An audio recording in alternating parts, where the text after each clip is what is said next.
मेरे प्यारे भाइयों बहनों, बहुजन समाज के सभी साथी, सभी को जय भीम।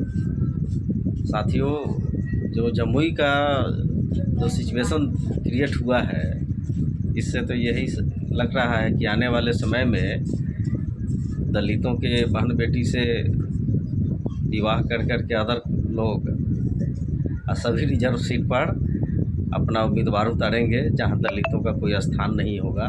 बिहार में आप लोग तो मालूम है कि मात्र 6 लोकसभा सीट है जो आरक्षित है दलितों के लिए।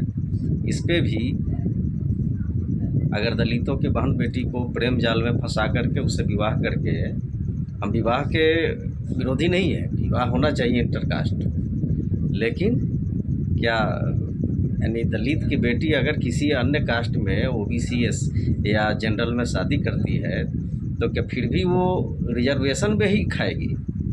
रिजर्वे कोटा से चुनाव लड़ेगी, वो सामान्य सीट से चुनाव नहीं लड़ सकती है।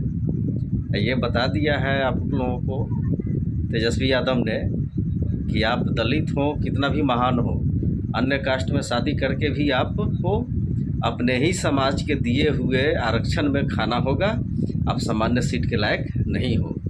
ये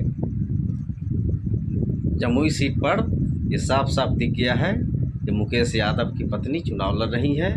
वह लड़की जो रविदास समाज से आती है। एक जो पूर्व आईपीएस कुणाल किशोर जी हैं, उनकी बहू जो दलित समाज से आती हैं और ये खुद भूमिहार जाति से आते हैं। इंटरकास्ट शादी का हम बार बार कहते हैं कि हम विरोधी नहीं है, लेकिन ये भी आईपीएस अपने बहू को रिजर्व सीट पर ही चुनाव लड़वा रहे हैं।